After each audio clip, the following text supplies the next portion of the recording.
سادہ سے سیاہ سوٹ میں ملبوس آئمہ کے پیروں سے جیسے جان نکل گئی تھی۔ سب کچھ اچانک ایک دم یوں اس کے سامنے ہی بکھر جائے گا، ایسا تو اس نے کبھی سوچا بھی نہیں تھا۔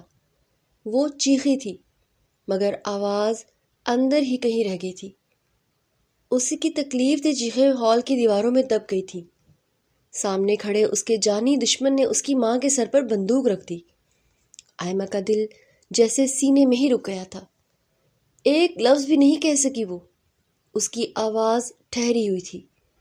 اس لمحے وہ وہاں سے چلی جانا چاہتی تھی اور آئمہ نے فوراً آگے بڑھنا چاہا، مگر لمحے کی دیر کیے بنا مولوی صاحب کے ساتھ آئے دو آدمیوں نے اسے روک لیا تھا۔ اس کے ہاتھ کانپ رہے تھے، سانس تیز چل رہی تھی۔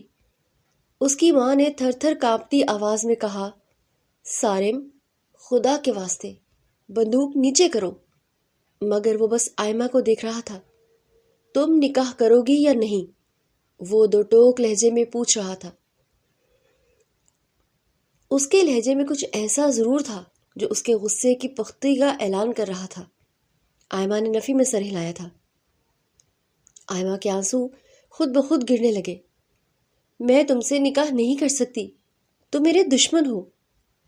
پھر وہی بات۔ سارم ایک قدم قریب آیا اور بولا تھا۔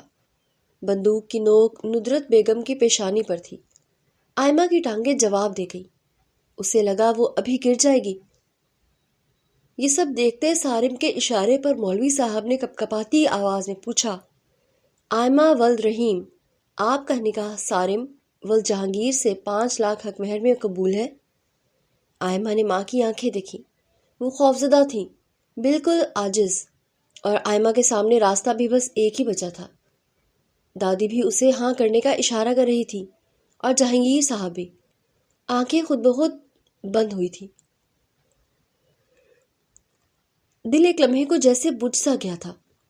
قبول ہے، دھڑکتے دل کے ساتھ اس نے قبول کیا۔ سارم کو یہ لفظ اس نے نہیں کہنا چاہے تھے مگر کہنے پڑے تھے۔ مولوی صاحب نے مزید 2 دفعہ اس سے اس کی رضامندی دریافت کی تھی۔ اپنی ماں کے سر پر رکھی ہوئی بندوق دیکھ کر وہ اپنے جانی دشمن کو اپنے شوہر کے طور پر قبول کر گئی تھی۔ نکاح ہوتے ہی سارم اس کا ہاتھ پکڑے اسے اوپر اپنے کمرے کی طرف لے جا رہا تھا۔ اس کی چیخوں پر پورا لاؤنج گونج رہا تھا۔ مجھے نہیں جانا تمہارے کمرے میں، چھوڑو چھوڑو ماں، مجھے بچاؤ، مجھے نہیں جانا۔ بڑے بابا جان، آپ تو کچھ بولیں، مجھے نہیں جانا اس کے ساتھ۔ بابا جان، بابا جان، بابا پلیز، آپ کہیں سے آ جائیں۔ وہ مسلسل روئے جا رہی تھی۔ وہ اپنا ہاتھ چھڑواتی اپنے جانی دشمن کی قید سے آزاد ہونا چاہ رہی تھی، مگر سارے گھر والے چپ چاپ سارا تماشا دیکھ رہے تھے۔ دادی، آپ تو کچھ بولیں۔ دادی، مجھے نہیں جانا۔ وہ مسلسل روتی ہوئی اب اپنی طرف دیکھتی اپنی دادی سے مخاطب ہوئی تھی، جو آئمہ کو دیکھ کر مسلسل چپ تھی۔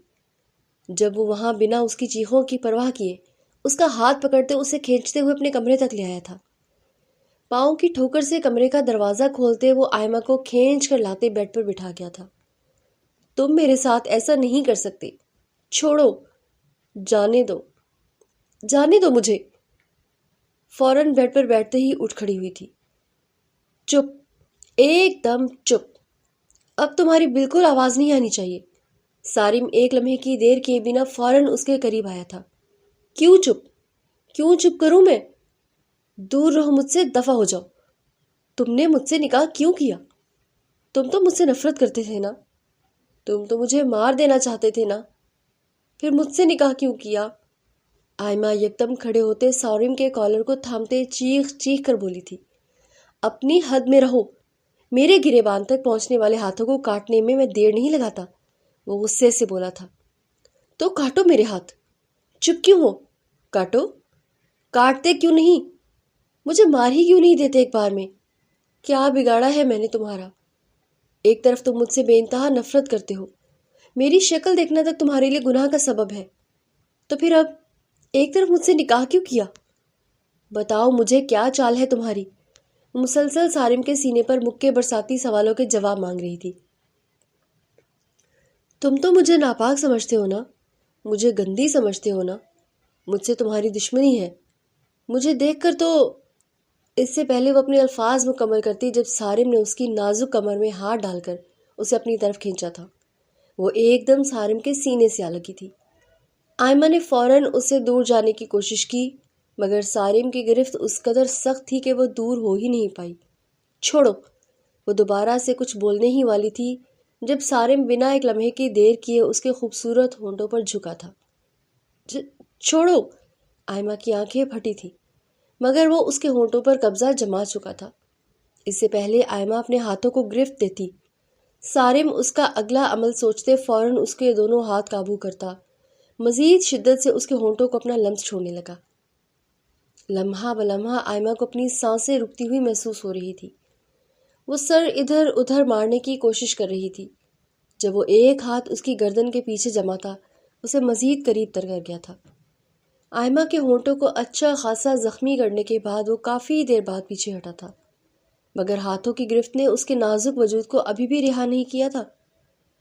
اپنے ہونٹوں کو آزادی ملتی محسوس کرتی وہ زور زور سے سانس لینے لگی تھی۔ اسے یوں بمشکل سانس لیتے دیکھ صارم مسکرایا تھا اور آئیبرو اچکا کر بولا، اتنی حیران کیوں ہو؟ جانی دشمن ہوں نا تمہارا؟ جان تو نکالوں گا نا، پر ہاں طریقہ تھوڑا الگ ہے، کیونکہ تمہارا جانی دشمن ہونے کے ساتھ ساتھ شوہر بھی بن گیا ہوں۔ صارم کے طنزیہ انداز پر وہ تڑپ کر بولی، میں تمہیں اپنا شوہر نہیں مانتی۔ وہ بمشکل سانس لیتے ہوئے بولی تھی، تمہارے ماننے سے کیا ہوتا ہے؟ میرے تمہارے جسم پر چھاپ چھوڑنے سے جانتی ہے کیا ہوگا؟ اپنے دشمن کے دل و دماغ میں سما جانا ہی اصل جیت ہے۔ صارم کی آنکھوں کی سرخی دیکھ کر آئمہ نے پیچھے ہونے کی کوشش کی تھی، مگر وہ لمحہ بلمحہ اس کے مزید قریب ہوتا گیا تھا۔ آئمہ نے ہاتھوں اور ٹانگوں کی مدد سے اسے دور کرنے کی کوشش کی تھی، مگر وہ روزانہ جم کرنے والے صارم کو پیچھے نہیں کر سکی تھی، اور صارم اس نازک لڑکی پر قابض ہو گیا تھا۔ تم ایسا نہیں کر سکتے، چھوڑو مجھے! وہ چیخ رہی تھی، مگر وہ بنا اس کے چیخنے کی پرواہ کیے اسے یوں ہی قابو کر کے گستاخیاں کرنا شروع کر چکا تھا۔ آئمہ کے نازک وجود کو بیڈ پر لٹائے وہ اوپر کو ہوتا ایک نظر اسے دیکھتا اپنی شرٹ اتار کر پھینک گیا تھا۔ آئمہ نے صارم کے اس عمل سے پھٹی پھٹی نگاہوں سے اس کی جانب دیکھا تھا۔ پلیز ایسا مت کرو، پلیز رحم کرو۔ شش! ایک لفظ اور نہیں، مسکرا کر کہتا وہ اس کے اوپر جھکا تھا۔ ہونٹوں پر اب بھی مزاحمت تھی، وہ زبانی اسے روکنے کی کوشش میں ہلکان تھی، پر صارم طنزیہ مسکرا رہا تھا، اس کی کوششیں دیکھ کر جیسے اس کی کمزوری کا مذاق اڑا رہا ہو۔ تم ایسا کیسے کر سکتے ہو؟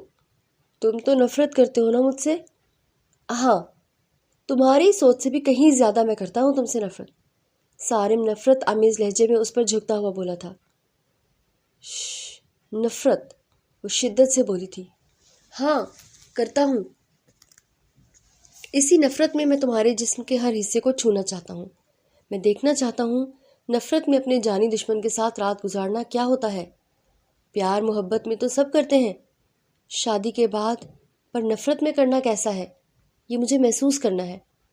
اور صارم صدیقی پہلا ایسا شوہر ہوگا جو نفرت میں نکاح کر کے اپنی بیوی کے قریب جائے گا۔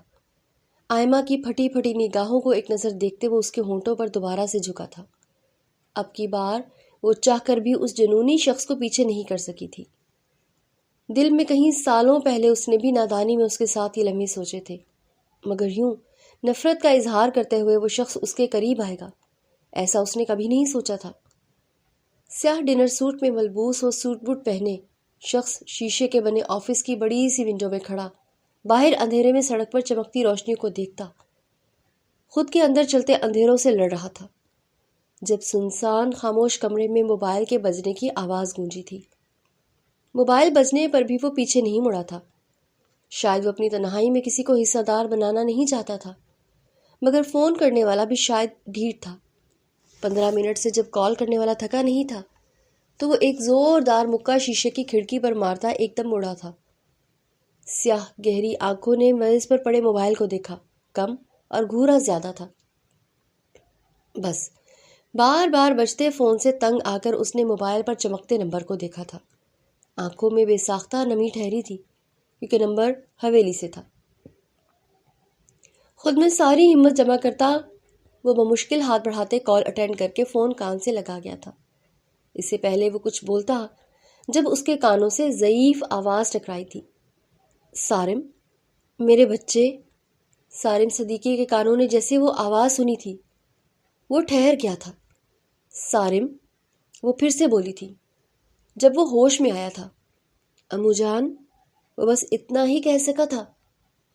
سارم پتر، بس واپس آ جا واپس آ جا میری جان۔ اب تیری امو جان تیرے بغیر نہیں رہ سکتی۔ تو سزا دے رہا ہے مجھ کو اور خود کو بھی، وہ بھی اس بات کی جو سرے سے ہے ہی نہیں۔ میرے بچے، گھر واپس آ جا، واپس آ جا۔ نور بیگم کی آواز میں واضح نمی تھی۔ وہ 5 سالوں سے اپنے روٹھے پوتے کو واپس بلا رہی تھی۔ ایک بار آ جا، اپنی امو جان کو اپنی شکل دکھا دے میرے بچے۔ اگر تو چاہتا ہے تو آئمہ کو میں کچھ دنوں کے لیے باہر بھیج دوں گی، بس تو گھر آ جا۔ وہ ہاسٹل رہ لے گی، کچھ دیر آ کر اپنی اماں جان کو اپنا چہرہ تو دکھا دے۔ 5 سال ہو گئے تیرے چہرے کو ہاتھ لگائے میرے بچے۔ اب کی بار بھی اسے کچھ نہ بولتے دیکھ نور بیگم دل پر پتھر رکھتی۔ اس کی وہاں نہ آنے کی وجہ کو دور بھیجنے کا بھی کہہ گئی تھی۔ ٹھیک ہے امو جان، میں کل ہی واپس آ جاتا ہوں۔ تم سچ کہہ رہے ہو؟ سارم، میری جان۔ جی امو جان، سچ، مگر میری ایک شرط ہے، سارم نے بھاری لہجے میں کہا تھا۔ ہاں ہاں بولو میرا بچہ، وہ فوراً بولی تھی۔ ان کی آنکھیں ترس گئی تھی اپنے لاڈلے کو دیکھنے کے لیے۔ وہ تو شرط سنے بنا فوراً بولی تھی۔ میں دوسری جانب اس کی شرط سنتی دادی جان ہکا بکا رہ گئی تھی۔ بولے امو جان، کیا آپ کو میری شرط منظور ہے؟ مجھے منظور ہے، میں تمہیں نہیں روکوں گی، بس میرا بچہ گھر آ جاؤ۔ امو جان آنکھیں بند کرتی اسے اجازت دے گئی تھی، یہ جانے بنا کہ یہ فیصلہ کیا کیا تکلیفیں دے گا اس بچی کو۔ ان کی ہاں سنتا وہ کھل کر مسکرایا تھا۔ کال کٹ گئی تھی۔ سالوں بعد اس کے چہرے پر چمک تھی، کچھ پا لینے کی چمک یا کسی کو برباد کر دینے کی چمک۔ نفرت ہے تم سے مجھے، شدید نفرت آئمہ۔ اب اسی نفرت کو تمہارے وجود میں نہ اتارا، اپنا انتقام نہ لیا تو تمہارا نام بھی سارم صدیقی نہیں۔ سفید حویلی میں ہلچل مچی ہوئی تھی، ہر طرف ملازم کام کرتے بھاگ رہے تھے۔ امو جان کچن میں کوک کے سر پر کھڑی تھی۔ جب رف سے حلیے میں سیڑھیاں اترتی آئمہ حیرانگی سے سب دیکھ رہی تھی۔ اوپن کچن میں سے امو جان کوک پر سختی کرتی واضح نظر آ رہی تھی۔ ارے واہ امو جان، اتنی تیاری؟ خیر ہے، کہیں دادا جان تو نہیں آ رہے؟ وہ حیرانگی سے سب دیکھتی سیدھا کچن میں آتی امو جان سے بولی تھی۔ ارے ہٹ بدتمیز، وہ جہاں گئے ہیں وہاں تو اب میں نہیں جانا ہے۔ امو جان ایک دم ایموشنل ہوئی تھی۔ ارے امو جان کیا ہو گیا، مذاق کر رہی تھی۔ ویسے یہ اتنی تیاری کس کے لیے؟ اور اتنے مزے مزے کے کھانے؟ میرا لاڈلا آ رہا ہے، امو جان مسکراتے ہوئے بولی تھی۔ ارے واہ، ارہم آ رہا ہے، وہ فوراً بولی تھی۔ ذہن میں کہیں تھا ہی نہیں کہ وہ اس کا سب سے بڑا دشمن بھی آ سکتا ہے۔ ارے نہیں بھائی، میرا سارم آ رہا ہے، امو جان مسکرا کر بولی تھی، جبکہ فوڈ باسکٹ میں سے سیب اٹھاتی آئمہ یکلخت ساکت ہوئی تھی، رنگ زرد ہو گیا تھا۔ سارم، ارے آئمہ بیٹے تم یہاں ہو، جاؤ تمہارے بڑے بابا بلا رہے ہیں۔ اس سے پہلے وہ کچھ مزید کہتی جب محترمہ ندرت جلدی سے بولی تھی۔ جی اچھا، اتنا کہتی وہ غائب ہو گئی تھی۔ تم نے اسے بھیج کیوں دیا ندرت؟ امو جان فوراً بولی تھی۔ امو جان آپ تو سب جانتی ہیں، وہ ڈھکے چھپے الفاظ میں بولی تھی۔ مگر ندرت وہ بدل گیا ہے، اس نے یہاں آنے کی شرط رکھی ہے۔ وہ اپنی آئمہ سے ان کی پوری بات سنتی ندرت بیگم کی آنکھیں پھٹی کی پھٹی رہ گئی تھی۔ امو جان یہ اب کیا کہہ رہی ہیں؟ آپ جانتی ہیں اس کی نفرت، وہ نفرت کرتا ہے آئمہ سے۔ اس کے الزام اس نے جان سے مارنے کی ندرت اسے احساس ہو گیا ہے، اس لیے تو وہ واپس آ رہا ہے، اسی لیے تو اس نے شرط رکھی ہے۔ تم بھی گڑھے مردے مت اکھاڑو۔ مگر امو جان، ندرت بیگم کی تو سانسیں رکی تھی۔ بس بہو، خود کو اور اسے تیار کرو، اب میں اپنے بچے کو خود سے دور نہیں بھیج سکتی۔ اتنا کہتی وہ کچن سے باہر نکل گئی تھی۔ پیچھے ندرت بیگم نے گرنے کے ڈر سے بمشکل کرسی کو پکڑا تھا۔ صبح سے دوپہر ہو گئی تھی۔ نور بیگم اور باقی سب نماز ادا کرنے کے بعد لاؤنج میں جمع ہو گئے تھے۔ 5 سال بعد سفید حویلی کا چشم و چراغ واپس آ رہا تھا۔ سفید حویلی کی پورچ میں سفید گاڑی روکی تھی۔ سارا گھر اس کے انتظار میں تھا۔ ملازم صف باندھے کھڑے تھے، ہاتھوں میں پھولوں کی پلیٹیں تھیں۔ نور بیگم بے چینی سے دروازے کی جانب دیکھ رہی تھی۔ ندرت بیگم ہاتھ ملتی وہیں سامنے نظریں ٹکائے ہوئے تھی۔ بڑے بابا جہانگیر صدیقی صاحب اتنے سالوں بعد بیٹے کے انتظار میں کھڑے تھے۔ اگر وہاں کوئی نہیں تھا تو وہ تھی آئمہ، جو ہمیشہ اس کے ذکر پر سہم جاتی تھی۔ آج بھی وہ نماز کا کہتی اپنے کمرے میں چھپی ہوئی تھی۔ دروازہ کھلا تھا۔ سارم صدیقی پرسکون قدموں کے ساتھ اندر داخل ہوا تھا۔ سیاہ سوٹ پہنے، تھکے مگر مضبوط قدم اٹھاتا وہ ان کی جانب آ رہا تھا۔ اتنے سالوں بعد اس کا چہرہ دیکھ کر ایسا گمان ہو رہا تھا جیسے اس کا چہرہ پتھر کا بن گیا ہو۔ امو جان فوراً روتے ہوئے اس کے قریب آئی تھی۔ جنہیں دیکھتا وہ ان کے آگے سر جھکا گیا تھا۔ کوئی مسکراہٹ نہیں تھی، نہ سخت رویہ، بس ایک خاموشی تھی۔ نور بیگم نے آگے بڑھ کر اسے گلے لگایا۔ سارم، میرا بچہ آخر آ ہی گیا، میرے دل کا ٹکڑا، میرا مانی۔ امو جان وہ بس اتنا ہی بولا تھا۔ سب اس کے ارد گرد جمع ہو گئے تھے۔ ملازمین نے تھوڑے سے پھول اس کے اوپر نچھاور کیے تھے کہ اس کے ہاتھ اٹھانے پر فوراً سب غائب ہو گئے۔ وہ سب سے نپا تلا، بہت شائستہ، بہت پرسکون انداز میں ملا تھا، جیسے اندر کچھ بھی نہیں چل رہا، پر دیکھنے والے ایک لمحے کو اس کی آنکھوں کے اندھیرے سے ضرور کانپ جاتے۔ بڑے بابا تو آج بھی بیٹے میں وہی 5 سال پہلے والا سارم دیکھ رہے تھے۔ باپ کے گلے سے وہ کچھ سیکنڈ کے لیے ہی لگا تھا۔ وہ بھولا نہیں تھا کہ اس کے باپ نے بھی اس کا ساتھ نہیں دیا تھا۔ ندرت بیگم کے آگے تو بس اس نے سر ہی جھکایا تھا، وہ بھی مجبوراً۔ فی الوقت وہ کوئی تماشا نہیں چاہتا تھا۔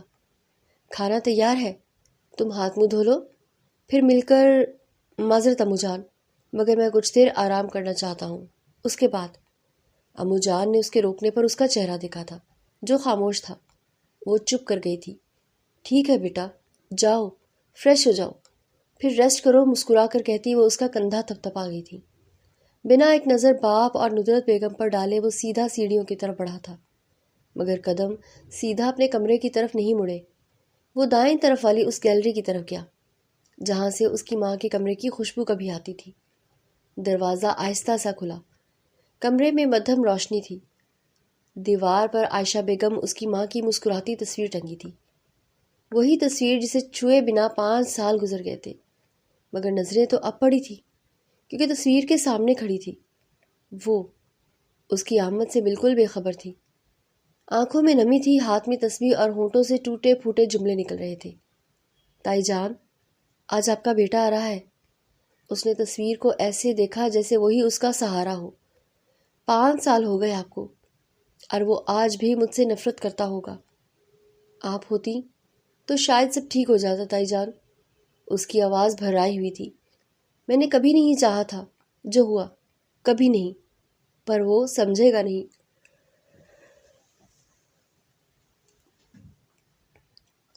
سارم دروازے پر کھڑا تھا۔ ایک لمحے کو اس کے اندر جیسے کچھ چبھ گیا، پر پھر وہی سختی، وہی پتھریلا تاثر اس چہرے پر لوٹ آیا تھا۔ اب کی بار سارم نے آہستہ مگر مضبوط قدم اندر رکھے تھے۔ اس کے چلنے سے آواز پیدا ہوئی تھی جس نے آئمہ کو بیدار کیا تھا۔ آئمہ چونکتی، تیزی سے پلٹی تھی، مگر سامنے اسے دیکھتے ایک سایہ سا چہرے پر سے گزرا تھا۔ وہ شخص، وہ سارم صدیقی ہی تھا جو اسے اپنی ماں کے کمرے میں دیکھ کر سرخ آنکھوں سے گھور رہا تھا۔ آئمہ کی جان ہوا ہوئی تھی۔ اس سے پہلے وہ کچھ کہتی، اپنی صفائی میں کچھ پیش کرتی، جب وہ لمبے لمبے ڈگ بھرتا اس کے ایک دم قریب آیا۔ آئمہ کی سانس رکی تھی۔ اسے اپنے اتنا قریب دیکھ کر آئمہ کو واضح اپنی موت نظر آئی تھی۔ جب وہ غصے سے سرخ ہوتی آنکھوں سے اسے گھورتا، اس کی نازک گردن اپنے مردانہ مضبوط ہاتھوں میں جکڑ گیا تھا۔ آئمہ کی آنکھیں باہر کو ابلی تھیں۔ میری بات سنو سارم، وہ مسلسل اس سے اپنی گردن چھڑوانے کی کوشش کرتی بمشکل بولی تھی، مگر وہ بنا اس کی بات سنے مسلسل اس کی گردن پر دباؤ بڑھا رہا تھا۔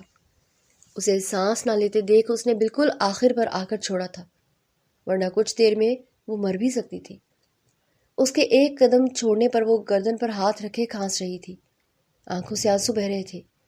اس کی حالت دیکھتا سارم بھی بے حس بنا بس مسکرا رہا تھا۔ وہ چند لمحے یوں ہی مسکراتے وہ ایک دم اونچا ہنسا تھا۔ بس، سارم نے تنزیہ نظر اس پر ڈالی۔ بس، اتنے میں ہی بس ہوگی؟ میرا ذرا سا گلا دبانے پر ہی تمہاری آنکھیں باہر آ گئی ہیں جس سے مرنے لگی ہو۔ سوچو جب تمہاری وجہ سے میری ماں اس دنیا سے ہی چلی گئی، صرف اور صرف تمہاری ضد کی وجہ سے میری ماں مجھے چھوڑ کر چلی گئی، اور تم بس ذرا سا گلا دبانے پر یوں کر رہی ہو کہ ثابت کیا کرنا چاہ رہی ہو؟ کیا ثابت کرنا چاہ رہی ہو؟ وہ دھاڑا تھا۔ میں جانتی ہوں میں بدتمیز ہوں، میری غلطیاں ہیں، لیکن یقین کریں اس رات تائی جان خود، وہ بے بس اسے ایک بار پھر سالوں پرانے لفظ دہراتے ہوئے بولی تھی۔ وہ آگے بڑھا، اتنا قریب کہ اس کی سانسیں آئمہ کے چہرے سے ٹکرائیں۔ تم یہاں اسی لیے ہو نا، اس گھر پر حق جتانے؟ میری ماں کے زندہ ہوتے ہوئے بھی تم نے اور تمہاری ماں نے اپنی ضد، اپنی چال بازیوں سے انہیں ہمیشہ پیچھے رکھا۔ نہ جانے ایسا کیا کرتی تھی کہ میری ماں مجھے چھوڑ کر تمہارے لیے پریشان ہو جاتی تھی۔ نہ جانے وہ کیا کیا کہہ رہا تھا۔ آئمہ تو بس اس کا منہ ہی دیکھتی جا رہی تھی۔ اس کے منہ سے ایسے الفاظ سنتی وہ ایک دم کانوں پر ہاتھ رکھتی روندھی آواز میں بولی تھی۔ اس کی آواز روند گئی تھی، سانسیں نارمل ہونے لگی تھی۔ میں نے کب کچھ نہیں مانگا، وہ بے بسی سے بولی تھی۔ اب مانگو گی؟ سارم ایک لمحے میں فیصلہ کرتے دوسرے لمحے اسے سنا بھی گیا تھا، کیونکہ میں تمہیں چھوڑوں گا نہیں۔ وہ پیچھے ہٹی۔ تم کیا کہنا چاہتے ہو؟ وہ تکلیف سے بولی تھی۔ سارم کی آنکھوں میں نفرت کے ساتھ کچھ اور بھی تھا۔ میں تم سے نکاح کروں گا آئمہ۔ آئمہ کی آنکھیں مزید باہر آئیں، قدم لڑکھڑائے تھے۔ تم؟ یہ کیا؟ وہ حیرانگی سے بے ربط بولی تھی۔ ایسا کبھی نہیں۔ وہ تو ابھی سے اس کی آنکھوں کی نفرت سے خود کو جلتا محسوس کر رہی تھی، کجا کے ساری زندگی جلتی۔ تم میری ماں کے کمرے میں کھڑی ہو نا، اب زندگی بھر میرے سامنے کھڑی رہو گی۔ 5 سال میں نے تم سے دور رہ کر نفرت کی ہے، مگر اب میں تمہارے سامنے رہ کر تم سے نفرت کروں گا۔ نہ تمہیں کسی اور کا ہونے دوں گا اور نہ ہی خود اپنی نفرت چھوڑوں گا۔ اتنی نفرت، آئمہ نے ٹوٹ کر کہا۔ جب وہ قریب آتا دھیمی مگر زہریلی آواز میں اس کے کان کے پاس سرگوشی کر گیا تھا۔ اس سے بھی زیادہ نفرت کرتا ہوں، اس سے بہتر بنیاد کوئی ہو ہی نہیں سکتی۔ مسکرا کر ایک طنزیہ نگاہ اس پر ڈالے روتی ہوئی آئمہ کا ہاتھ پکڑے وہ دروازے سے باہر کر گیا تھا۔ خبردار، خبردار، آئندہ میری ماں کے کمرے میں تم آئی تو اگر آئندہ میں نے کبھی تمہیں اپنی ماں کے کمرے میں دیکھ لیا تو یقین کرو اگلی بار گلا مکمل دبائے بغیر نہیں چھوڑوں گا۔ وحشت سے کہتا وہ اس کے منہ پر دروازہ بند کر گیا تھا۔ دروازہ بند کرتے ہی وہ وہیں دروازے کے ساتھ نیچے بیٹھتا چلا گیا تھا۔ آنکھوں سے آنسو بہہ رہے تھے۔ اللہ، میں برا ہوں، میں بے تحاشا برا ہوں، مگر وہ سب کرنے کے بعد بھی بنا گلٹ کے گھوم رہی ہے۔ اس کی ماں آج بھی مہارانیوں کی طرح گھوم رہی ہے۔ وہ مسلسل روئے جا رہا تھا۔ 5 سال پہلے ماں کے جنازے کو کندھا دینے کے تیسرے دن وہ باہر چلا گیا تھا۔ امو جان، بابا جان، رحیم صاحب سب کی ہزاروں منتوں کے باوجود بھی وہ اپنی ماں کی موت کی وجہ کے ساتھ نہیں رہ سکتا تھا۔ اس نے بے تحاشا نفرت کی تھی اس لڑکی سے 5 سالوں میں، مگر امو جان کی ایموشنل بلیک میلنگ سے وہ واپس تو آ گیا تھا، مگر ارادے خطرناک تھے۔ اور دوسری طرف وہ روتی ہوئی بھاگ کر اپنے کمرے میں انٹر ہونے کی بجائے دروازے کے ساتھ فرش پر بیٹھ گئی تھی۔ گردن پر انگلیوں کے نشان سرخ ہو رہے تھے۔ سانس ابھی تک پوری طرح بحال نہیں ہوئی تھی۔ آنکھوں سے آنسو مسلسل گر رہے تھے۔ یا اللہ، میں نے کیا گناہ کیا ہے؟ وہ بمشکل اٹھ کر اپنے کمرے تک پہنچی۔ دروازہ بند کرتے ہی ٹانگوں نے جواب دے دیا۔ بیڈ کے کنارے بیٹھتے ہی لگا جیسے سارا جسم کانپ رہا ہو۔ 5 سال وہ اس نفرت کا بوجھ اٹھاتی رہی تھی، اور آج وہ نفرت واپس آ گئی تھی، پہلے سے زیادہ زہریلی، پہلے سے زیادہ خطرناک۔ روتے روتے نہ جانے کب آنکھ لگ گئی تھی۔ ساری رات ٹھیک سے نہ سونے کے باوجود بھی صبح اس کی جلدی آنکھ کھل گئی تھی۔ خود میں ہمت جمع کرتی وہ اٹھی تھی، فریش ہو کر نیچے آئی تھی جب اسے سفید حویلی کا ماحول بدلا بدلا لگا تھا۔ سب کے چہروں پر خوشی تھی سوائے 2 لوگوں کے۔ وہ وہیں سیڑھیوں پر کھڑی ہو گئی تھی کیونکہ ڈائننگ پر جانی دشمن کو جو دیکھ لیا تھا اور وہ خاموشی سے ڈائننگ ٹیبل پر بیٹھا ناشتہ کر رہا تھا۔ نور بیگم خوشی خوشی اس کی پلیٹ میں پراٹھا رکھ رہی تھی۔ بیٹا تمہیں پسند تھا نا آلو والا؟ اب کچھ بھی پسند نہیں ہے مجان، وہ دھیمی آواز میں بولا تھا، مگر لہجہ سخت نہیں تھا، بس خالی تھا۔ ندرت بیگم کی نظریں بار بار سیڑھیوں کی طرف اٹھ رہی تھیں۔ وہ جانتی تھیں طوفان ابھی تھما نہیں ہے۔ ہمت جمع کرتی وہ آخری سیڑھی پر پاؤں رکھ گئی تھی جب سیڑھیوں پر ہلکی سی چاپ سنائی دینے پر سب کی نظریں ادھر اٹھی تھی۔ آئمہ سادہ سیاہ سوٹ میں نیچے اتر رہی تھی، چہرہ زرد، آنکھیں سوجی ہوئی۔ سارم کی نظریں بے ساختہ ٹھہری تھیں، وہ نظریں جن میں نفرت کے ساتھ کوئی اور جذبہ بھی چھپا تھا جسے وہ خود بھی تسلیم نہیں کرتا تھا۔ آئمہ نے سر جھکا لیا۔ وہ کرسی کھینچ کر بیٹھنے لگی تھی کہ سارم کی آواز نے قدم روکے تھے۔ امو جان، میں نے آپ سے جو شرط رکھی تھی یاد ہے نا؟ نور بیگم چونکی۔ ہاں بیٹا۔ مگر آئمہ کے ہاتھ کانپے تھے۔ یکدم رات والی بات یاد آئی تھی۔ پھر کیا سوچا آپ نے؟ کب ہوگا نکاح؟ نکاح جلد ہوگا، بہت جلد۔ پورا لاؤنج جیسے ساکت ہو گیا۔ ندرت بیگم کا رنگ اڑا تھا۔ بیٹی کی پیلی رنگت نے انہیں بھی بے جان کیا تھا۔ سارم، یہ کیا کہہ رہے ہو تم؟ وہ پہلی بار سیدھا آئمہ کی طرف مڑا تھا۔ میں وہی کر رہا ہوں جو 5 سال پہلے کر دینا چاہیے تھا۔ آئمہ کی آنکھوں سے آنسو پھسلے تھے۔ یہ ظلم ہے، بے ساختہ بولی تھی۔ ظلم؟ وہ سوالیہ ہوا تھا۔ ظلم تو اس دن ہوا تھا جس دن میری ماں مجھ سے چھینی گئی۔ نور بیگم کے ہاتھ سے کپ لرز کر پلیٹ سے ٹکرایا تھا۔ بس سارم، اور پہلی بار جہانگیر صاحب سخت لہجے میں بولے تھے، اب بہت ہو گیا۔ سچ جاننا چاہتے ہو تو سننے کا حوصلہ بھی رکھو۔ ہاں، سچ؟ کون سا سچ بابا؟ آپ بھی تو ان سب کے ساتھ ملے تھے۔ بس، بہت ہو گیا۔ کیوں تم سب آپس میں ہی لڑ رہے ہو؟ بحث ختم کرو۔ سارم، جب تم کہو گے نکاح ہو جائے گا۔ اب بس چپ کر کے کھانا کھاؤ۔ نور بیگم ندرت اور آئمہ سے نظریں چراتے ہوئے بولی تھی۔ دادی، آئمہ تو تڑپ ہی گئی تھی۔ آئمہ کھانا کھاؤ۔ اس کی زندگی کا فیصلہ اس کے دشمن کے ہاتھ میں پکڑا کر بھی آرام سے اسے کھانا کھانے کا بول رہی تھی۔ جب سب کی جانب ایک نظر ڈالتی آئمہ کھانا وہیں چھوڑے اپنے آنسو ضبط کرتی اوپر کی طرف بھاگ گئی تھی۔ آئمہ بچے، اس سے پہلے بڑے بابا اس کو آواز دیتے یا اٹھ کر روکتے، نور بیگم انہیں روک گئی تھی۔ جہانگیر، بس رہنے دو، یہ سب اس کے مستقبل کے لیے اچھا ہے۔ وہ ابھی بچی ہے، اپنا اچھا برا نہیں سمجھتی۔ صبح سے دوپہر ہو گئی تھی، کوئی اس کے پاس نہیں آیا تھا۔ اس کی ماں تک بھی اسے تسلی دینے نہیں آئی تھی کہ ایسا کچھ نہیں ہوگا۔ رو رو کر آنکھیں سوج گئی تھیں جب اچانک نیچے سے کافی شور کی آوازیں آئی تھیں۔ نہ جانے کیوں یہ سارا شور آئمہ کو اپنی موت کا پروانہ لگا تھا۔ دوپٹہ اٹھا کر سر پر اوڑھتی وہ کمرے سے باہر نکلی تھی۔ جیسے ہی سیڑھیوں تک پہنچی تھی، نیچے نظریں جاتے ہی ساکت ہوئی تھیں۔ سامنے ہی وہ جانی دشمن کسی مولوی کو بٹھا رہا تھا۔ آس پاس کچھ اور لوگ بھی تھے۔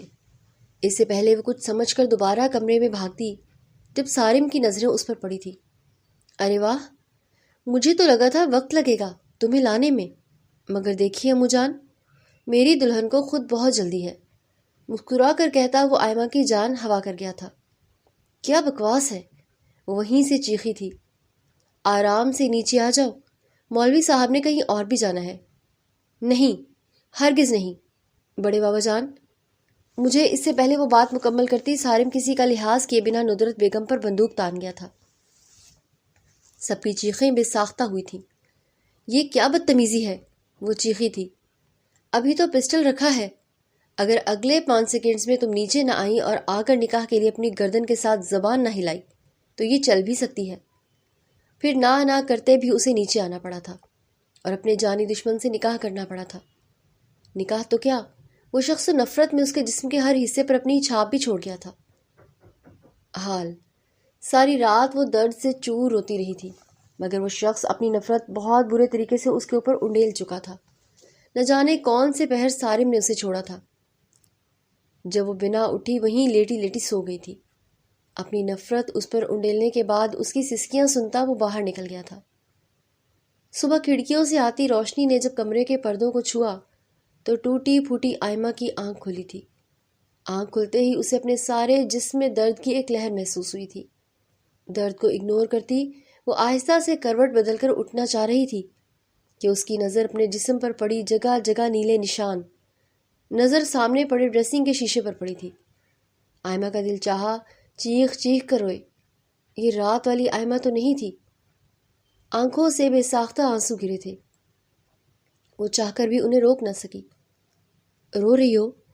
یکدم آتی سارم کی آواز نے اسے چونکا دیا تھا۔ وہ کمرے کے دوسرے کونے میں کھڑا سوٹ بوٹ پہنے اپنے موبائل پر مصروف ایک نظر اسے دیکھ کر بولا تھا، جسے رات کچھ ہوا ہی نہیں۔ بنا اس کی بات کا جواب دیے آئمہ نے جلدی سے آنسو پونچھے اور چادر کو اپنے جسم پر لپیٹا۔ اسے یوں اپنے جسم کو ڈھانپتے دیکھ وہ مسکراتا موبائل ایک طرف رکھتا آہستہ قدموں سے اس کی طرف بڑھا تھا۔ ارے ارے، بیبی کو شرم آ گئی۔ میری جان، شرم کی کیا بات ہے؟ یہ جو نشان ہے نا، یہ میں نے ہی دیے ہیں، تو اب فائدہ؟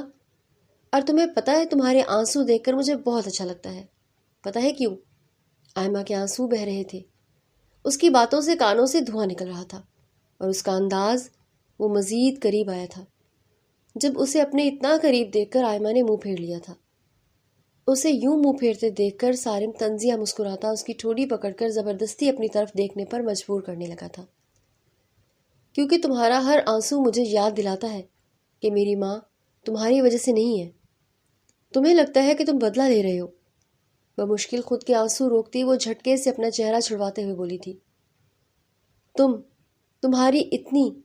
اس سے پہلے وہ پھر سے پکڑتا جب آئمہ پیچھے ہوتی چیخی تھی، تم تو جان بوجھ کر مجھے قتل کر رہے ہو سارم، مگر یاد رکھو تم جس ماں کا بدلہ مجھ سے لے رہے ہو مجھے بہت چاہتی تھی، بے پناہ محبت کرتی تھی وہ مجھ سے۔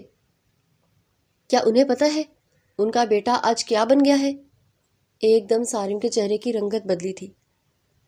تم اپنی بکواس بند کرو، میری ماں جانتی ہے میں ان کی موت کا بدلہ لے رہا ہوں۔ مکار ہو تم، جھوٹی ہو۔ غصے سے چیختا وہ سائڈ ٹیبل پر پڑا لیمپ اٹھا کر نیچے مار گیا تھا۔ اسے یوں غصہ کرتے دیکھ آئمہ مسکراتی خود کو سنبھالے واش روم چلی گئی تھی۔ اس سے بہتر آئمہ کی کوئی پناہ گاہ نہ تھی۔ کافی دیر وہ غصے سے چیزیں توڑتا رہا تھا۔ آئمہ واش روم سے صاف آوازیں سن رہی تھی، مگر جان بوجھ کر باہر نہیں گئی تھی۔ فی الوقت وہ خود کو مزید اس کے ظلم کا شکار نہیں ہونے دینا چاہتی تھی۔ اسے باہر نہ نکلتے دیکھ سارم کے قدم خود بخود اپنی ماں کے کمرے کی طرف مڑ گئے تھے۔ شاید وہ اکیلے میں اپنی ماں کو یاد کر کے رونا چاہتا تھا۔ وہ تقریباً آدھے گھنٹے بعد باہر سے آتی آوازوں کو بند ہوتا محسوس کر کے ہی واش روم سے باہر نکلی تھی۔ ڈریسنگ کے سامنے کھڑے ہو کر اپنے چہرے کو دیکھتی وہ یکدم رونے لگی تھی۔ وہ باہر کیسے جائے، کس کو منہ دکھائے، اور اس کا باہر تھا بھی کون؟ سب نے ہی تو اسے اس جلاد کے حوالے کیا تھا۔ اپنے چہرے پر ہاتھ رکھ کر روتی وہ وہیں بیٹھ گئی تھی۔ اسے روتے کافی وقت ہو گیا تھا جب یکدم دروازہ کھلا تھا۔ چھڑی کے سہارے چلتی نور بیگم کمرے میں داخل ہوئی تھی۔ سامنے روتی آئمہ کو دیکھ کر وہ تو دہل ہی گئی تھی۔ آئمہ، میرا بچہ، کیا ہوا ہے؟ یہ چہرے پر؟ آئمہ کے چہرے پر پڑے نشان دیکھتی وہ دل پر ہاتھ رکھ گئی۔ ارے واہ دادی، اتنی پریشان کیوں ہو رہی ہیں؟ آپ کو تو خوش ہونا چاہیے، آپ ہی نے تو نکاح کروایا ہے۔ دیکھیں میں کتنی خوش ہوں، دیکھیں نا دادی، ایک رات میں ہی کس قدر کھل اٹھا ہے میرا چہرہ۔ میری طرف دیکھیں دادی۔ وہ روتے ہوئے اٹھ کر نور بیگم کا چہرہ پکڑ کر اپنی طرف کرتے ہوئے بولی تھی۔ آئمہ میری بچی۔ نور بیگم تو تڑپ اٹھی تھی۔ بس کریں دادی، کون سی بچی، کہاں کی بچی؟ بچہ تو صرف آپ کا سارم ہے نا۔ دیکھیں آپ کے لاڈلے نے کیا حالت کی ہے میری۔ دادی ایک دفعہ دیکھیں تو صحیح، ابھی صرف آپ کو میرے چہرے کے یہ نشان دکھ رہے ہیں، جو میری روح پر، جو میرے جسم پر اس نے نشان لگائے ہیں وہ آپ کبھی بھی نہیں دیکھ سکتی۔ دادی بہت بری ہیں آپ، بہت بری ہیں۔ آپ سبھی جانتے ہیں وہ مجھے اس گناہ کی سزا دے رہا ہے جو میں نے کبھی کیا ہی نہیں۔ کیا میرا بس اتنا ہی گناہ تھا نا کہ میں اس وقت ضد کر کے تائی جان کو لے کر گئی تھی؟ مگر اس میں بھی کیا قصور ہے؟ میں نے جان بوجھ کر تو انہیں گاڑی کے آگے نہیں بھیجا تھا نا۔ وہ روتے ہوئے بول رہی تھی۔ میری بچی مجھے معاف، اوہ پلیز دادی بس کریں، یہ معافی کیا ہے؟ کس چیز کی معافی؟ بس کر دیں، میں بھی تو بنا گناہ کے معافی مانگتی رہی ہوں، تب تو کسی نے نہیں میری سنی، اور اب آپ لوگوں نے مجھے ایسے جہنم میں دھکیل کر اگر معافی مانگی تو کیا جواب دوں؟ چلی جائیں، آپ صرف سارم کی ہی دادی ہیں، میرا آپ سے کوئی رشتہ نہیں ہے دادی، پلیز اکیلا چھوڑ دیں۔ آئمہ میری بچی، میری بات تو سنو، میں سمجھاؤں گی سارم کو۔ نور بیگم کی بوڑھی آنکھوں سے آنسو بہہ رہے تھے۔ ارے کیا سمجھائیں گی دادی جان؟ کیا سمجھائیں گی آپ اپنے لاڈلے کو کہ وہ مزید مجھے زخم دے کے وہ مزید مجھ پر ظلم کرے؟ اس سے پہلے وہ بات مکمل کرتی جب شور کی آواز سنتے سارم نیچے آیا تھا۔ سامنے آئمہ کو دادی کے ساتھ بدتمیزی کرتے دیکھ وہ ایک جھٹکے میں آگے ہوتا بنا کسی کو سمجھنے کا موقع دیا آئمہ کا بازو پکڑ کر اس کی کمر کے ساتھ لگا لیا تھا۔ بساختہ چیخی تھی۔ نور بیگم ہوش میں آتی جلدی سے آگے آئی تھی۔ سارم چھوڑو اسے۔ نہیں دادی جان، اس کی ہمت کیسے ہوئی آپ سے بدتمیزی کرنے کی؟ پہلے ہی اس کی ہٹ دھرمی بدتمیزی میری ماں کو کھا گئی، اب آپ کو؟ نہیں، چلو میرے ساتھ۔ نور بیگم کو حیران پریشان چھوڑے وہ اسے کھینچتے ہوئے اس کے پرانے کمرے میں لایا تھا۔ دروازہ بند کرتے وہ اسے بے دردی سے بیڈ پر پھینک گیا تھا۔ چھوڑو مجھے، ماں بچاؤ! آئمہ چیخ رہی تھی، مگر کوئی ہوتا تو سنتا۔ نور بیگم وہی کمرے میں پریشان بیٹھی تھی۔ باقی نہ جانے سب کہاں تھے؟ کوئی بھی نہیں آئے گا تمہیں بچانے؟ شوہر سے بھی کوئی بچاتا ہے بیوی کو؟ وہ بھی جب شوہر بیوی کو سکون دے، وہ تنزیہ مسکرا کر کہہ رہا تھا۔ سارم کی شرٹ آئمہ کے منہ پر لگی تھی۔ آئمہ کانپ کر رہ گئی تھی۔ تم کیا کر رہے ہو؟ سارم ٹھنڈی مسکراہٹ کے ساتھ بولا تھا۔ اپنی بیوی کو سبق سکھا رہا ہوں۔ وہ قریب آیا تھا، بے حد قریب۔ آئمہ نے مزاحمت کرنی چاہی مگر وہ بہت کمزور تھی، اس کے سامنے تو بے تحاشا کمزور۔ سارم نے اسے بیڈ کی دیوار سے لگا دیا تھا۔ آج سے تم میری مرضی کے بغیر نہیں بول سکو گی، تم اس کمرے سے باہر جا سکو گی، نہ میں اپنی ماں سے مل سکو گی، اور نہ یہ میرے دیے زخم دکھا کر تماشا بنا سکو گی۔ یہ رات تم کبھی نہیں بھولو گی۔ میں تمہیں ہر رات یاد دلاؤں گا کہ تم میری دشمن بیوی ہو۔ سارم پلیز، میری جان نکل جائے گی۔ وہ تو ابھی رات کی اس کی حرکت سے سنبھلی نہیں تھی۔ وہ اس قدر جنونی ہو رہا تھا کہ آئمہ کو اپنے ہونٹ کچلتے محسوس ہو رہے تھے۔ پلیز، وہ مشکل سانس لیتے ہوئے بول رہی تھی۔ ہو تو تم پیاری، اگر ہماری شادی اچھے وقت میں ہوتی یا محبت کی ہوتی تو میں تمہارے اس مخملی جسم کو محبت سے سراہتا اور تم خود پر نازا ہو جاتی، پر اب وہ جان بوجھ کر جملہ ادھورا چھوڑ گیا تھا۔ مگر اب کیا کروں؟ تمہاری وجہ سے میں نے اپنی ماں کھوئی ہے۔ اب جب بھی تمہارے اس خوبصورتی کو دیکھتا ہوں تو تمہاری اس خوبصورتی کو سراہنے کے بجائے برباد کرنے کی ضد سامنے آ جاتی ہے۔ کمرہ ساؤنڈ پروف نہ ہونے کی وجہ سے آئمہ کے چلانے کی آواز سنتی ندرت بیگم اوپر آ گئی۔ پہلے تو انہیں میاں بیوی کا پرسنل سمجھ کر جانے دیا، مگر بیٹی کے یوں چلانے کی آواز سنتی وہ اوپر آئی تھی۔ وہ دروازے پر ہاتھ رکھنے ہی والی تھی جب اندر سے آوازیں آنی بند ہو گئی تھی۔ کتنی ہی دیر ششپنج کا شکار وہ کھڑی رہی مگر اندر سے آتی بھاری سانسوں کی آواز پر وہ شرمندہ ہوتی واپس چلی گئی تھی۔ کاش وہ اس وقت نہ جاتی، جبکہ دوسری جانب وہ اپنی وحشت اس پر اتارتا بنا یہ دیکھے کہ اس کی کیا حالت ہو چکی ہے۔ اٹھ کر واش روم میں بند ہو گیا تھا۔ فریش ہونے کے بعد وہ واپس آیا تو آئمہ ابھی بھی اسی حالت میں پڑی تھی۔ آئندہ بدتمیزی کرنے سے پہلے سوچے گی، اسے یوں دیکھ کر سر جھٹک کر سوچتا وہ باہر نکل گیا تھا۔ ندرت بیگم جو کب سے ہال میں پریشان چکر لگا رہی تھی، فریش سے سارم کو باہر جاتا دیکھ وہ نہ چاہتے ہوئے بھی بھاگ کر آمیہ کے کمرے کی طرف گئی تھی۔ دروازے کو ہاتھ لگایا تو وہ کھلتا ہی چلا گیا تھا۔ آئمہ، آئمہ! کمرے میں انٹر ہوتے ہی وہ اونچی آواز میں بولی تھی۔ سامنے ہی نظر پڑتے ان کی چیخ بے ساختہ نکلی تھی۔ سامنے ان کی بیٹی کی حالت ایسی تھی جیسے اس کا شوہر نہیں بلکہ کوئی درندہ اس کو چھو کر گیا ہو۔ وہ بھاگ کر بیٹی کے پاس آئی تھی۔ آئمہ، آئمہ اٹھو! اسے پکارنے لگی تھی، مگر وہ ہوش میں ہوتی تو اٹھتی نہ۔ آج ان کی لاڈوں میں پلی بیٹی کی حالت وہ انسان کیا کر گیا تھا۔ اس کی بکھری حالت دیکھ کر ندرت بیگم کو شدت سے رونا آ رہا تھا۔ ہسپتال کے کوریڈور میں اس وقت موت سا سناٹا تھا۔ رحیم صاحب تو بیٹی کی حالت کا سنتے ہی چپ ہو گئے تھے۔ وہ آج ہی واپس آئے تھے بیوی اور بیٹی کو سرپرائز دینے کی خاطر، مگر آگے سب جو ہوا وہ خود سرپرائز ہو گئے تھے۔ جبکہ جہانگیر صاحب کو آفس کال گئی تھی کہ آئمہ کی طبیعت بہت خراب ہے۔ انہیں ابھی تک اصلی بات کا پتہ نہیں تھا، اس لیے وہ سب کو تسلیاں دے رہے تھے۔ پیچھے گھر میں نور بیگم کو ملازمین سے پتہ چلا تھا کہ کیا ہوا ہے آئمہ کے ساتھ۔ ان کی حالت بھی خراب ہو گئی تھی۔ ندرت بیگم بیٹی کی حالت دیکھتی تڑپ رہی تھی۔ بمشکل اس کو کپڑے پہنائے۔ وہ جیسے تیسے کرتی رحیم صاحب کو دیکھ کر ان کے ساتھ اسے اسپتال لے آئی تھی۔ تب سے ڈاکٹر اسے اندر لے گئے تھے۔ آئمہ پیشنٹ کے ساتھ کون ہے؟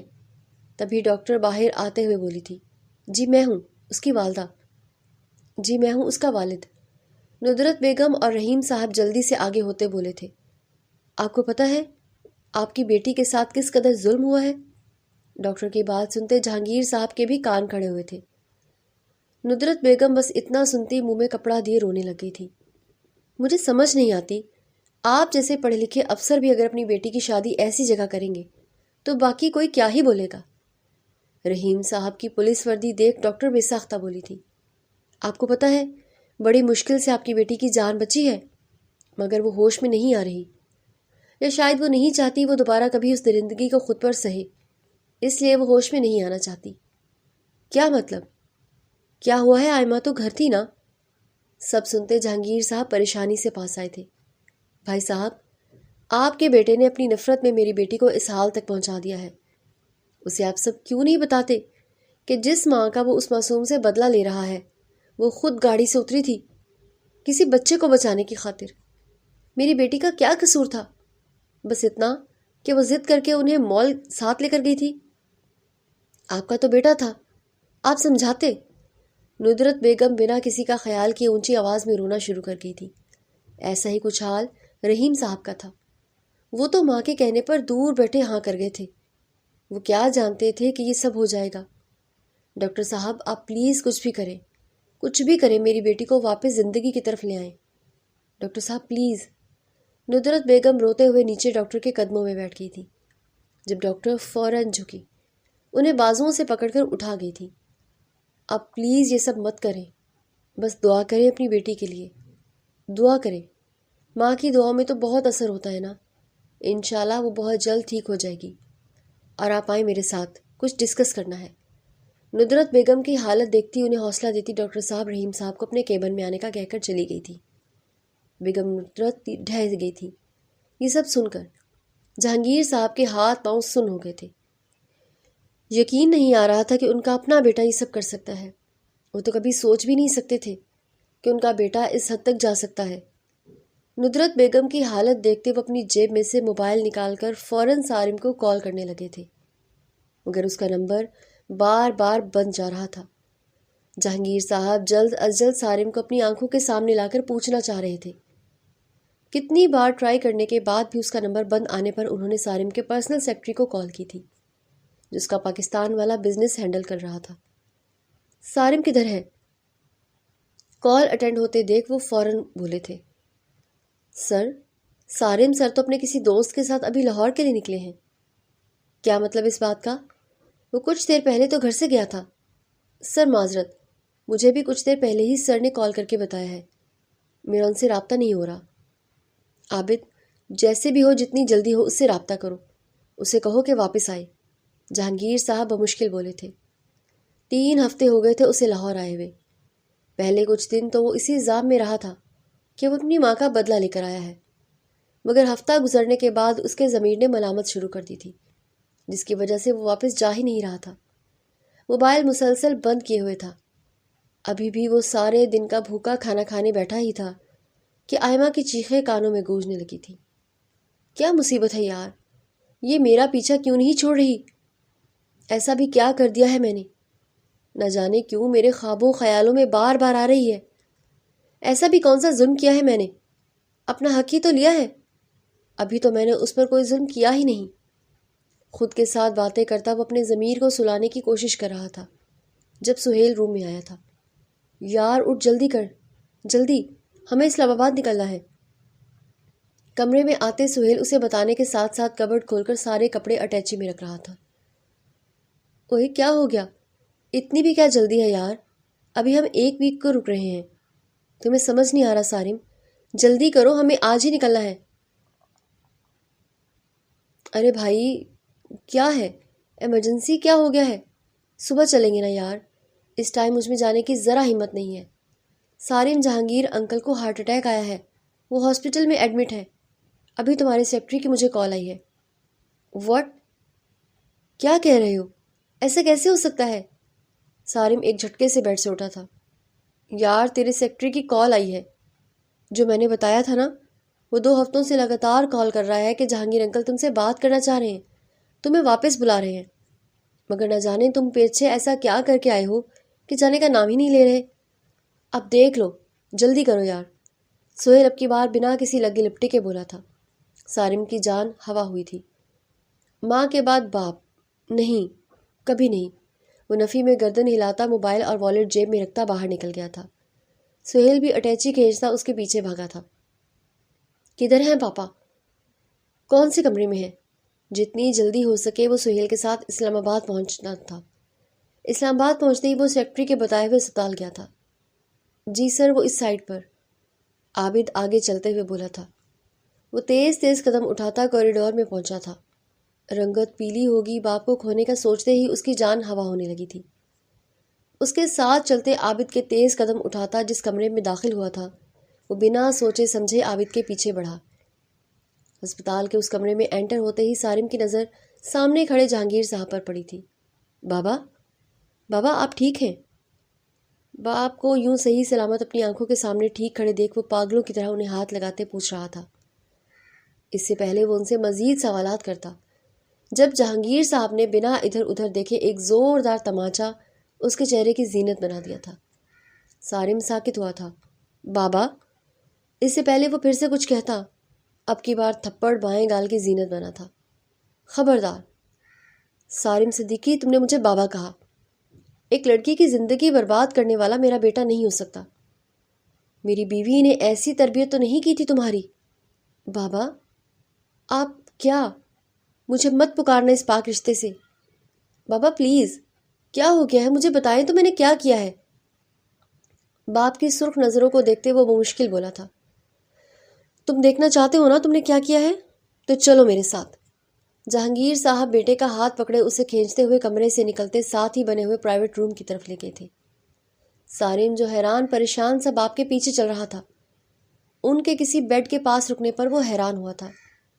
یہ کیا ہے بابا؟ اس سے پہلے وہ بات مکمل کرتا جب جہانگیر صاحب نے آئمہ کے منہ سے کپڑا ہٹایا تھا۔ یہ ہے تمہاری نام نہاد بیوی، جس کو نکاح میں لے کر تم نے اس اذیت تک پہنچا دیا ہے کہ وہ اب ہوش کی دنیا میں واپس ہی نہیں آنا چاہتی۔ تمہیں پتہ ہے پچھلے 3 ہفتوں سے وہ یوں ہی لیٹی ہے۔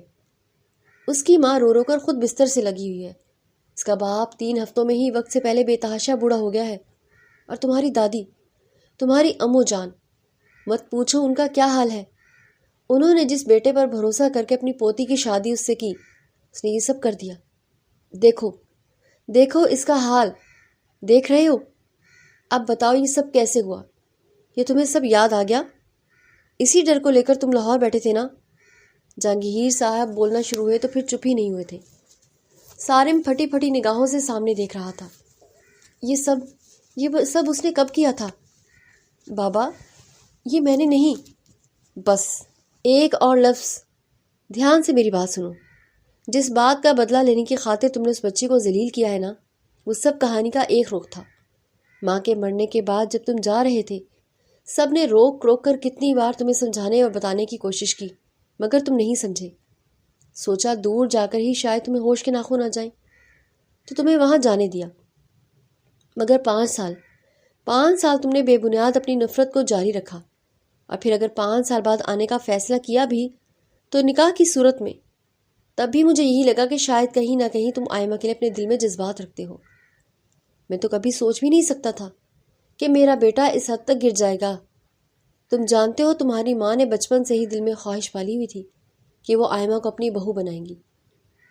اس کی خواہش کو جانتے ہوئے میں بھی تمہارے نکاح کے فیصلے پر بول نہ سکا کہ کہیں نہ کہیں میری بیوی کی خواہش پوری ہو رہی ہے، مگر اللہ کی قسم اگر مجھے ایک ذرے برابر بھی علم ہوتا نا کہ تم اتنے گھٹیا نکلو گے تو میں کبھی تمہیں اس طرف رخ کرنے ہی نہ دیتا۔ تمہاری ماں اگر آئمہ کی ضد سے مول گئی تھی تو واپس اس کی گاڑی وجہ سے نہیں بلکہ خود ایک بچے کو بچاتے بچاتے گاڑی کے نیچے آئی تھی۔ مگر تمہیں تو بچپن سے وہ بچی کھٹکتی تھی، کیونکہ تمہاری ماں اس سے پیار تم سے زیادہ کرتی تھی، اور اس سب کا بدلہ تم نے ایسے نکالا ہے۔ بابا، مگر بس بہت ہو گیا۔ میں نے تمہیں اسی لیے یہاں بلایا ہے کہ رحیم کی حالت بہت خراب ہے۔ وہ بار بار مجھ سے ضد کر رہا ہے کہ سارم کو بولے میری بیٹی کو اپنے نام سے آزاد کرے، شاید وہ ایسے ہی ہوش میں آ جائے۔ تو جتنی جلدی ہو سکے یہ کام کر دو۔ اور میرے لیے میرا بیٹا 3 ہفتے پہلے ہی مر گیا تھا۔ اتنا کہتے وہ بنا اس کی مزید کوئی بات سنے باہر آ گئے تھے۔ جب باپ کے باہر جاتے سارم کی آنکھوں سے آنسو بہے تھے۔ کیا سچ میں اس نے سب اتنا خراب کر دیا تھا؟ ایک نظر آئمہ کے چہرے کی جانب دیکھا تھا۔ اس کے زردی مائل چہرے کو دیکھ کر بے ساختہ دھیان پہلے والی آئمہ پر گیا تھا۔ ہنستی مسکراتی، یہ تو وہ لڑکی تھی ہی نہیں۔ ہمت کرتا وہ آئمہ کے قریب گیا تھا، کانپتے ہاتھوں کے ساتھ اس کا ہاتھ پکڑا تھا۔ یہ تو اس کے نازک ہاتھ نہیں تھے جن سے وہ اکثر 5 سال پہلے اس کے لیے چائے بناتی تھی۔ آئمہ، آئمہ، نہ جانے کتنے سالوں بعد وہ اس کا نام پکار رہا تھا۔ میں تمہارا گنہگار ہوں۔ نہیں، میں تو رب کا گنہگار ہوں۔ یکدم آئمہ کا ہاتھ چھوڑے وہ تڑپتے ہوئے بولا تھا۔ نہیں، اگر آئمہ کو ہوش نہ آیا تو میں قاتل بن جاؤں گا۔ نہیں، پلیز یا الہی مجھے معاف کر دے۔ وہ تڑپنے لگا تھا۔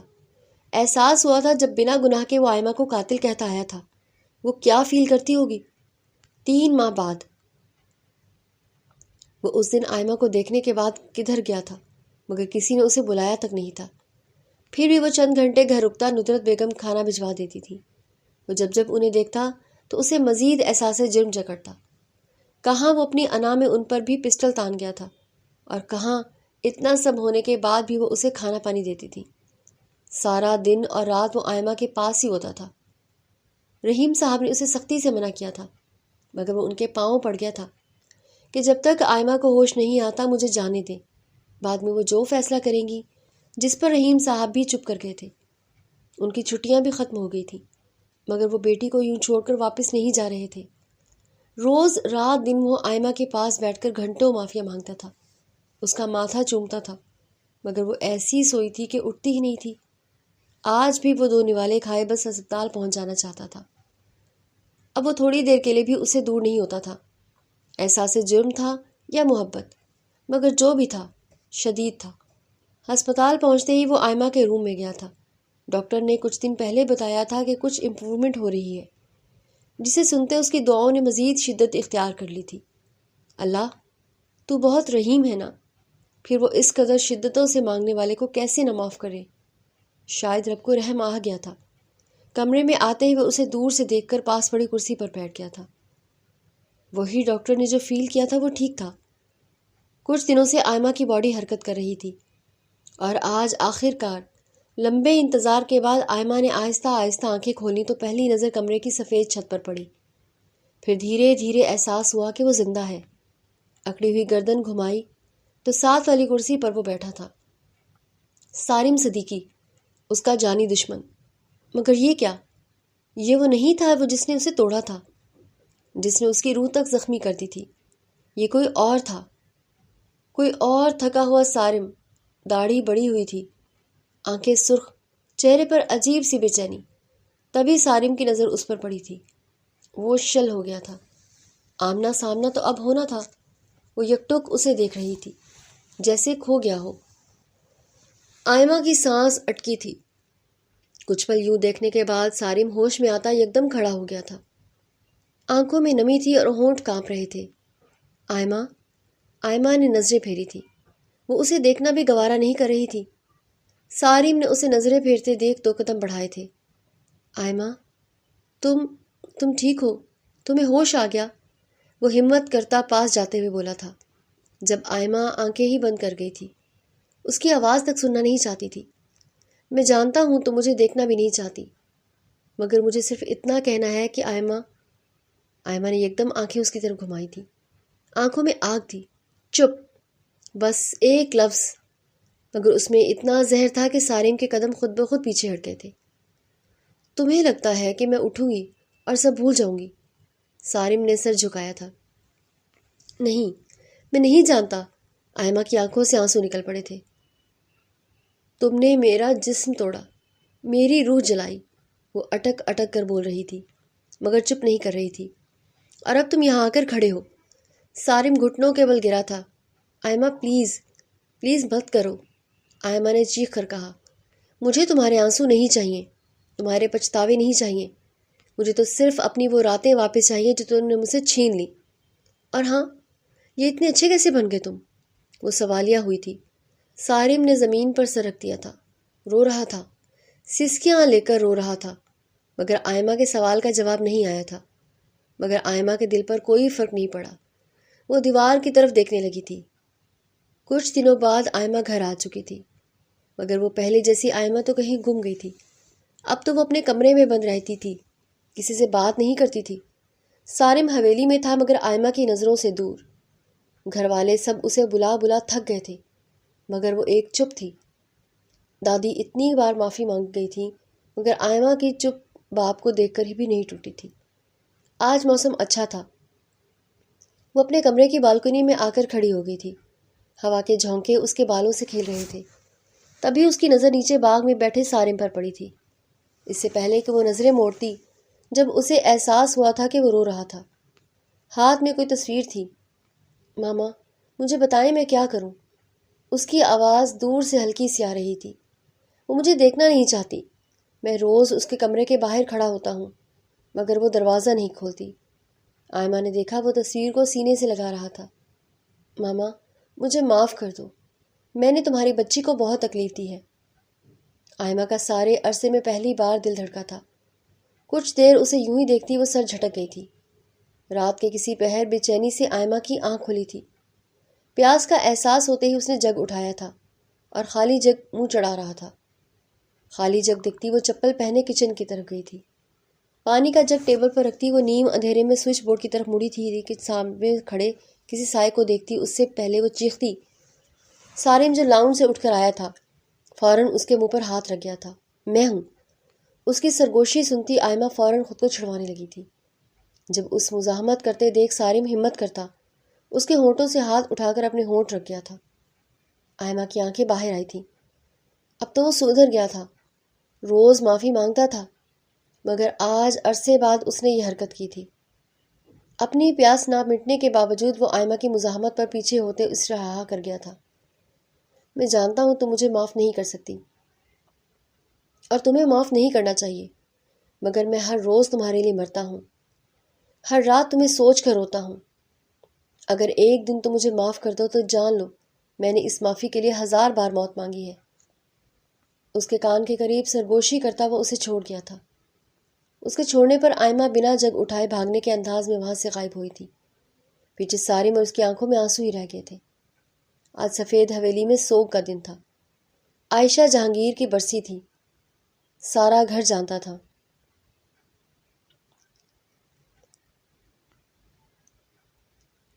آئمہ بھی تھی۔ اب وہ پہلے سے بہتر تھی مگر سارم سے دور رہتی تھی۔ سارم آج بہت خاموش تھا۔ وہ اپنی ماں کی قبر پر گیا، پھول چڑھائے، فاتح پڑھی تھی۔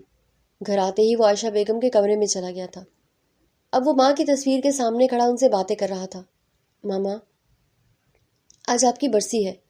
میں جانتا ہوں آپ ناراض ہیں مجھ سے، مگر میں آپ سے ایک وعدہ کرتا ہوں۔ آئمہ جو بنا جانے کے وہ کمرے میں ہے تائی جان سے ملنے آ رہی تھی، اسے وہاں دیکھ کر وہیں رک گئی تھی۔ میں آئمہ کو کبھی تنگ نہیں کروں گا۔ اگر وہ مجھے معاف نہیں کرتی تو میں ساری زندگی اسی طرح گزار دوں گا۔ مگر ماما، آپ تو مجھے معاف کر دیں۔ نہ جانے کس احساس کے تحت آئمہ کی آنکھوں سے آنسو نکلے تھے۔ آئمہ چپ چاپ ایک فیصلہ کرتی وہاں سے چلی گئی تھی۔ شام کو آئمہ یوں ہی اپنے کمرے میں ٹہل رہی تھی کہ دروازے پر ہوتی دستک اس کی توجہ کا مرکز بنی تھی۔ اس نے اٹھ کر دروازہ کھولا تو باہر سارم کھڑا نظر آیا۔ ہاتھ میں پھولوں کا گلدستہ تھا۔ آئمہ، میں کل شہر جا رہا ہوں، شاید کچھ مہینوں کے لیے۔ آئمہ نے عجیب سی نگاہوں سے اس کی جانب دیکھا، جیسے پوچھنا چاہ رہی ہو تو میں کیا کروں یا کیوں؟ میں تمہیں روز دیکھ کر خود کو جلاتا ہوں مگر تمہیں تکلیف بھی میں دیتا ہوں۔ میں نہیں چاہتا کہ تم مزید تکلیف میں رہو۔ آئمہ کی آنکھیں آنسوؤں سے بھر آئی تھیں۔ صبح سے ایسی عجیب سی حالت ہو رہی تھی۔ سارم نے گلدستہ اس کی جانب بڑھایا تھا۔ یہ تمہارے لیے، اور ہاں، میں نے طلاق کے کاغذات تیار کروا لیے ہیں، تم جب چاہو دستخط کر سکتی ہو۔ آئمہ نے حیرانگی سے اس کی جانب دیکھتے ہوئے گلدستہ پکڑا تھا، پھر اس کی طرف دیکھا جو ابھی بھی وہیں کھڑا تھا۔ آئمہ کو اپنی جانب دیکھتے وہ مڑ کر جانے لگا تھا جب آئمہ کی آواز اس کے کانوں سے ٹکرائی تھی، سارم۔ سارم کے چلتے قدم ساکت ہوئے تھے، وہ فوراً مڑا تھا۔ آئمہ کی آنکھوں سے آنسو گر رہے تھے۔ تم جانتے ہو تائی جان نے مجھے خواب میں کیا کہا تھا؟ سارم نے سر جھکا لیا۔ کہتی تھی بیٹا سارم بہت رو چکا ہے، اسے معاف کر دو۔ سارم کی آنکھوں سے آنسو گر پڑے تھے۔ آئمہ نے ایک لمبی سانس لیتے بات کو جاری رکھا تھا۔ کب تک وہ یہ سب کرتی؟ ماں باپ بھی اس کی وجہ سے پریشان ہو رہے تھے۔ میں تمہیں معاف نہیں کر سکتی، مگر میں کوشش کروں گی۔ سارم نے سر اٹھایا تھا، اس کی آنکھوں میں امید اور آنسو دونوں تھے۔